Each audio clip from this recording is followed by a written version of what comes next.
அனைவருக்கும் ஆத்மாவுக்கும் மீண்டும் ஒரு குழந்தை பாக்கியம் சம்பந்தமான ஒரு மருத்துவ குறிப்பு சொல்கிறேன், கேட்டு பயனடையுங்க.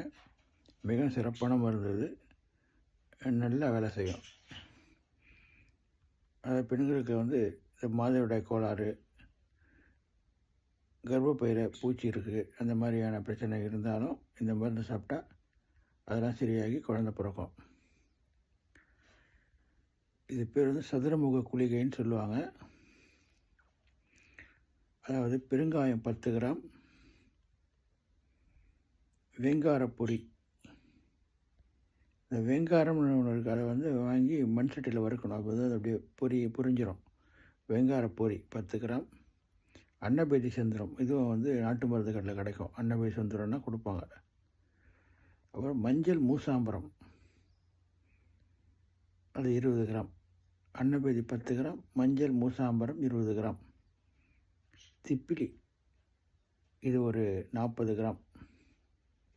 இது எல்லாத்தையும் என்ன பண்ணணும், கல்வத்தில் போட்டு நல்லா அரைக்கணும்.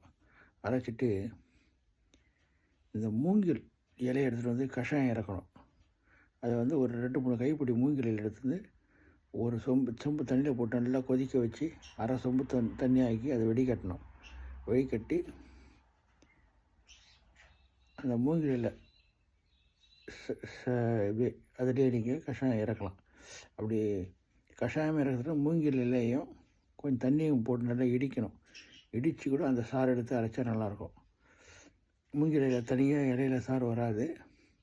கொஞ்சமாக தண்ணி விட்டு கல்வத்தில் போட்டு நல்லா இடிக்கணும். இடித்து அதை புழிஞ்சிங்கன்னா அந்த சாறு வரும்.